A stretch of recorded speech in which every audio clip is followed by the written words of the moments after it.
Hello guys, I'm Super Ron. Welcome back to the channel, and we are back at Auto Shack on the Caddy SHOWCAR build. You saw in the previous episode, we got the Audi TT 20 valve turbo engine all stripped down to a bare block, painted it all up in gloss black, got every single piece cleaned, every sensor, every pipe, every wiring loom is now spotless. We've put it all back together, the engine and gearbox are mounted together.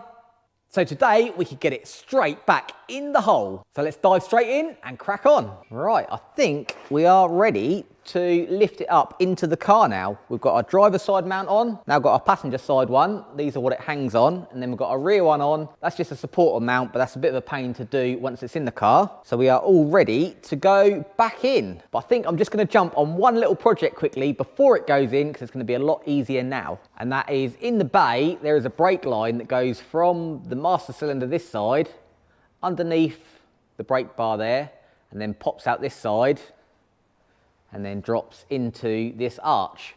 So I think I'm gonna put that in first. We haven't got the master cylinder in at the moment, but we've got an upgraded one, and it's actually a 2-port, not a 4-port. So we're gonna have to run them to a little T anyway. So I think what I'll do is use those little holes on the side and run a little T-piece, and then that will connect up to our brake master cylinder once we get it in. But that'll mean I can mount them to the little pegs underneath there, and then loop it down and around, because that's going to be a lot harder with an engine in there. So I'm just going to do that first, and then we can put this puppy in. So made up a nice little bracket, and then that will sit in there underneath, so you won't see it from the side. And that sits it under there quite nicely out of the way. So this side will be coming along here, down under there to there. This one will be coming out along here, clip, clip, clip, down to that hub. And this one will be going to the master cylinder. Now I did have it pointing straight out, so it's nice and uniform. And then I remembered, we've got a massive great servo on here. So now that will come out, tuck there under the servo up to the master cylinder. And also that is where the rears will come down and head off to the back. So that's going to work nicely, and you won't ever see it from the bay. So let's get this one line made, and then we can get the engine in. We use Cuprol nickel instead of normal copper. It just doesn't go that horrible green and discoloured with a bit of weathering. It stays nice and shiny like this. It's a little bit harder to form, but it's worth it in a bay where you're going to see it and you want it looking nice and fresh. So let's get this bent out.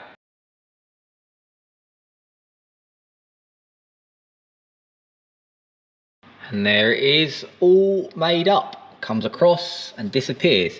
It's a bit awkward to get it straight with the bar, because you can see this one is lower than this one, so it kind of goes up anyway. But we come along there, angled it down, then it will tuck underneath. So I've just got to mark this one here, trim it off, put a fitting on, and that'll go in there. This side I haven't terminated yet, because a little sneaky peek. We're not sure what flexies we're going to run for these yet, so I'll just attach this up here out the way so it's ready for when we know what brake lines. I'm going to go to our brake setup, but this side I can get attached, and then that'll all be hidden behind the engine, which, as you can imagine, would be a nightmare to get in. Carefully pop this back out. So let's take our spaghetti to the brake flarer. That's set up in the vise. Nice easy one. So I marked where I want to cut it, and then we can put it in the machine. Don't forget your fitting.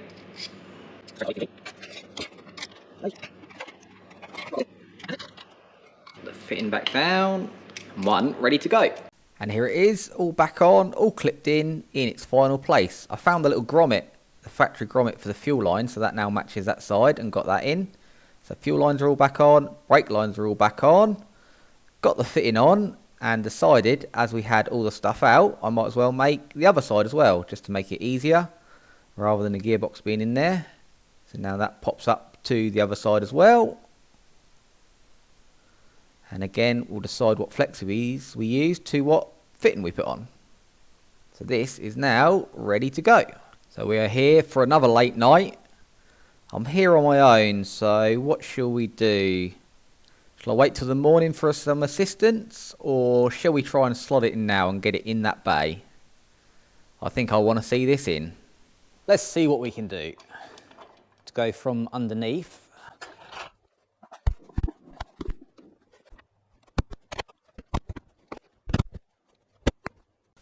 We are sitting in a pretty good place, just taking it steady, inch by inch.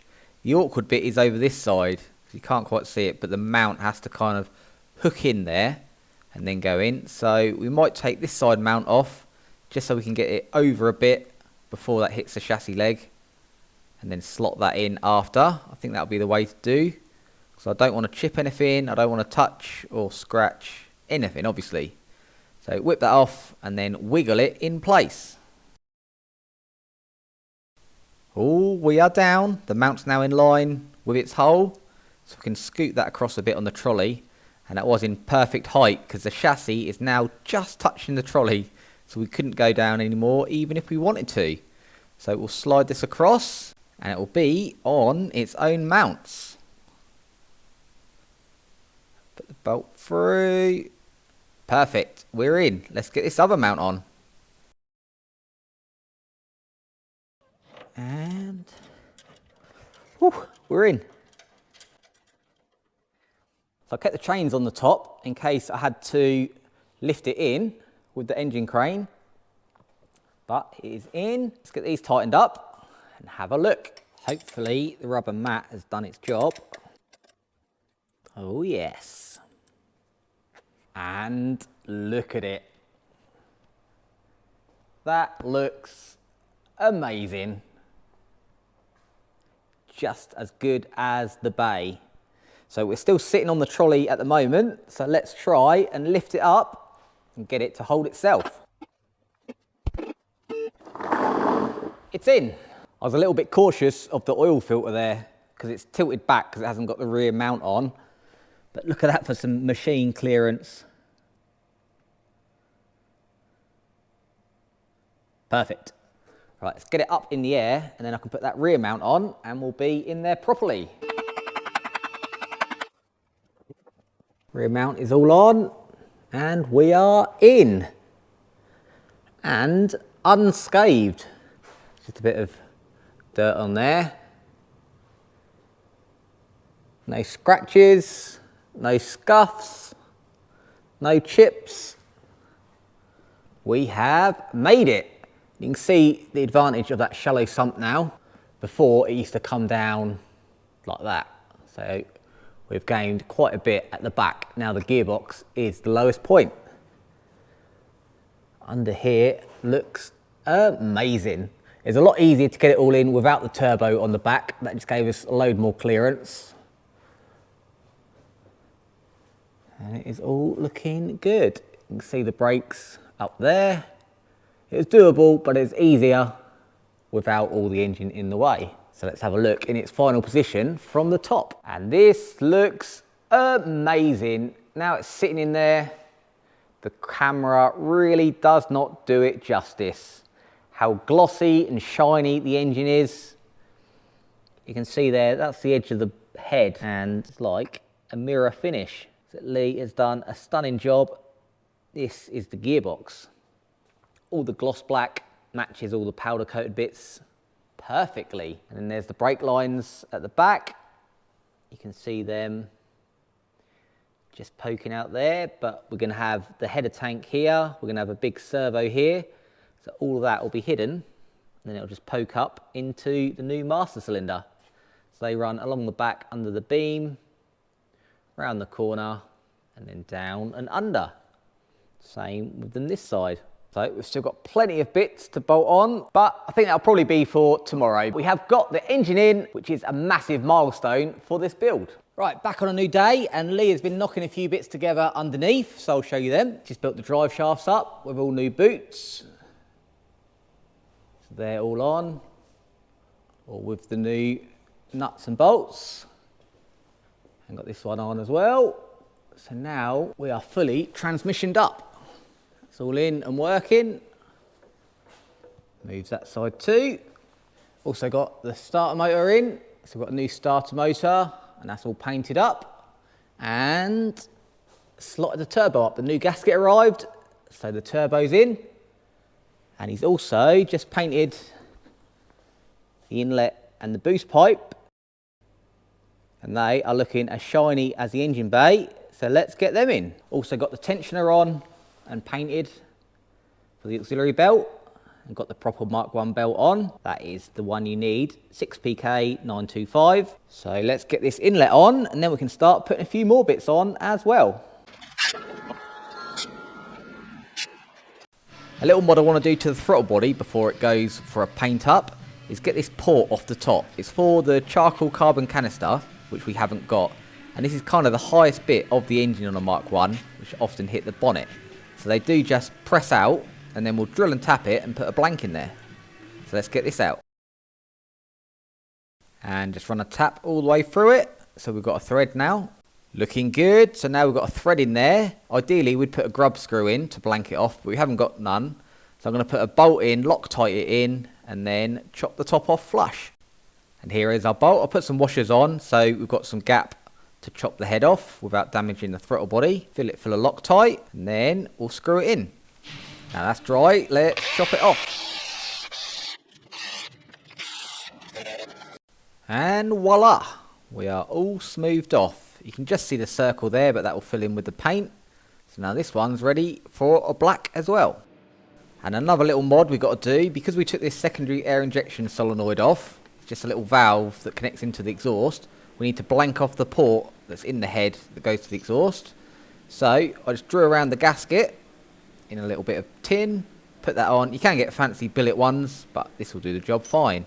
So we'll put a new gasket on, and then that'll blank that off nice. Let's get that on. And I've just got the gear linkage all back in, so the shifter's all in. We already made up all the posts and spacers, so I probably will put nylocks on them, but I'm here on my own at the minute, and my arms aren't long enough to reach both sides, so I'll get them on. We've got our gear linkage going up, and that'll go over that side. There's plenty of room for our turbo to come round and disappear down the car this side. Let's have a look at that at the top. Now I've got a light, you can see all the drive shafts, all the new CVs, starter, everything is all coming together nicely. And there's the gear linkage all in on the top. Takes ages cleaning everything up, getting all the little sockets, all the cables cleaned up nicely. That's what makes the difference. I think now we'll carry on the front, get the throttle body on, get some more bits on this side. And check that out. Looking good. Inlet looks amazing, fuel rails on. So now I can make these final fuel lines properly. We've already got the fittings on, so I just need to check these are the right length and put them on with our new Torx tools. And done. So now we are fully A-end up. We haven't got a single Jubilee on this fuel system. Disappears down, all clamped nicely, all well out of the way of everything. Fuel system complete. Just got to get the injectors cleaned. We'll do them in a minute and get them in. And we could even fill up with fuel and try the fuel system. And another big wad fitted. Just fitted the whole engine wiring loom in. So I've cleaned that and put that all back in. So everything's found its place. Or where the injectors go along the front, or the coils along the back. Then we've got the sensors down the bottom for our throttle body, air temp, cam sensor. Then this will be our map sensor in the boost pipe. Everything's sitting nicely and then disappears through the grommet there. It's for the N75 valve, that's all on. And looking through the front, got the crank sensors on, knock sensors are all on. And then over here, remember we chopped off the speed sensor and the oil level light? Well, I've rerouted them round to here so I can run for our oil pressure back to the dash. We've already got the wires, and that'll run through this loom, and then I'll connect it up inside the car so we don't have to run extra wires. Also got a couple spare in case we want to put an oil pressure gauge here as well. So it's all fitting in really, really nice. Also put the panel back on for the dipstick at the front. So we chopped that right back before, and I've chopped it a little bit more as far as we can go so it still holds the dipstick. I've welded a little reinforcement plate in there So hopefully when our coolant hose comes, it will clear this now and duct down. But this means we've got the points. We can now try our covers back on and see how much of this you actually see. Because remember, our aim has been to be able to refit these covers so it looks like a factory install. So let's have a look at that and see what covers up. So we'll put our front one on first, sneak that in. We've got to be a little bit more careful now. Everything's shiny and painted.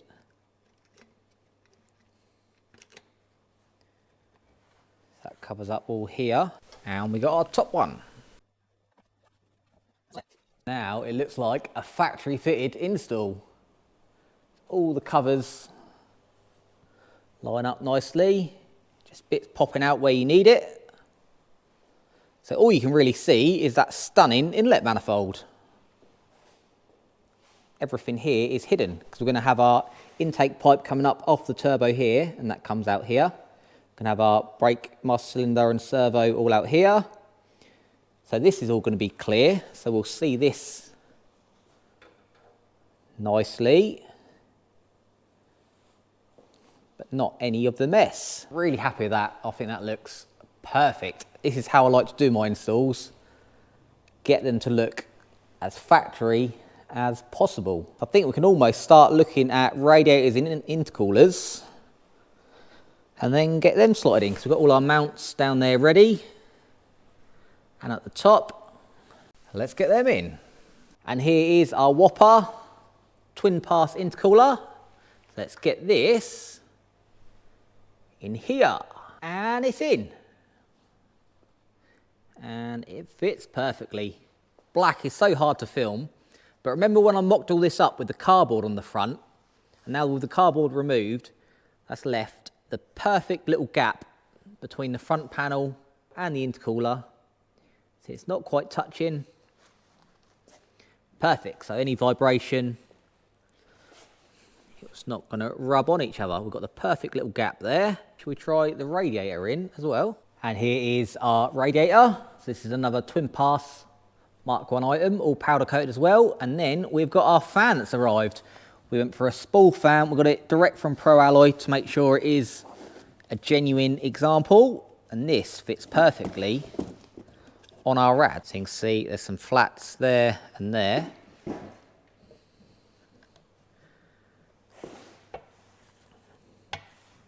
That's like it is made to measure. So we are butted right up to here, because if you have a gap, the air is just going to flow through the easiest path. So we are butted right up against it. And we've got our Pro Alloy fitting kit, so we'll get that on. And they just whiz through the fins and attach like a big cable tie. Some people don't like these because it's going through the fins itself. But because ours is locked in along there and there, it's not going to be twisting every time it starts up. So that will hold it in there nicely. But we're nice and snug all the way around. So we're just going to chop these off and then try this in as well. And that fits in there beautifully. So we've got a nice uniform gap up from the radiator. We'll put a little bit of foam in there. So then when it's sucking through, it will suck through the intercooler as well and cool that. That fits in there. Really, really nice. I'm happy with that. All we've got to work out now is how tight a circle we can get on this one to drop it below this. I think we are going to have to make a little cut out of there, but now I've taken that bracket right back, I think we should be all right if we get a nice tight 90, and it'll slide under. And just tried the single headlight grille in, because remember we had to get rid of the GTI one because the bowls of the other headlights hit the intercooler. And that all fits in there nice. The intercooler lines are exactly in line with the grille, so that's perfect. I think we'll just paint these bars that I've put in black so they disappear. That fits in there nice. And even where the blanks are in the standard grille fits perfectly with the intercooler. So you see where the intercooler ends. We've got maximum cooling. Quick zipper black. That looks better. The all black front end, that'll blend in behind the grille nicely now. The GoPro really has a hard time of picking up just these two contrasting colours, black and white. It really does not do this justice. That looks amazing in there. Everything went in like butter. Because we'd all tried it in, everything was a perfect fit. Let's just pop these covers back on to complete the look. And beautiful. Check that out. You can catch how glossy the inlet is by the reflection. Even see me. So that is as shiny as the bay. And all the ugliness is very well hidden now. If you're standing up at normal height, that is all you're going to see. So it's just the gear linkage and the starter motor. Everything else is completely hidden. Like I said, we're going to have more pipes and servos and stuff all blocking that area. So you're going to be able to see right to the floor. Perfect.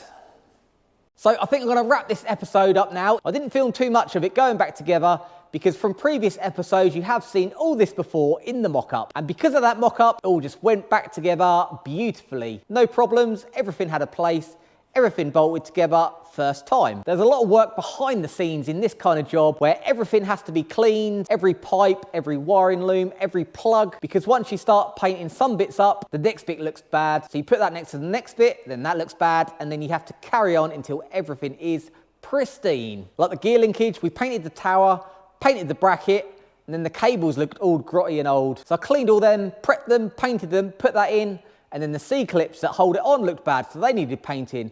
Put that on, and then the end looked bad where the bolt goes in. So it's just a continuation until everything is perfect as you see it here. Pretty much all we've got left to do on this now is the coolant plumbing. So we're gonna have a look at that next. But I think I've kind of got that under control, and our priorities have changed slightly, which you'll find out in next week's video.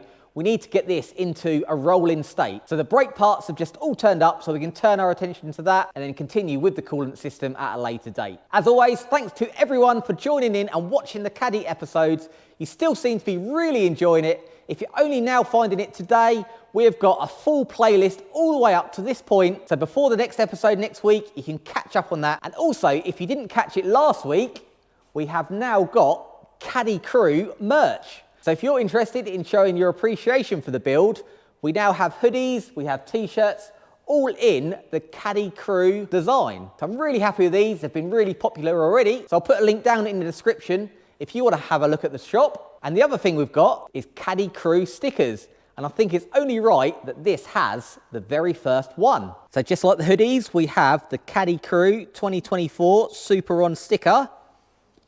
And I've just cleaned the glass, so I think, where should we put it? We'll start here and work our way across. Perfect. So he is official, the #1 Caddy Crew member. So I'll try and put links to everything we've used in the description and the links to the Caddy Crew merch as well. Make sure you tune in next week because we've still got loads to do on this to finish off this show car. But until then, make sure you have fun.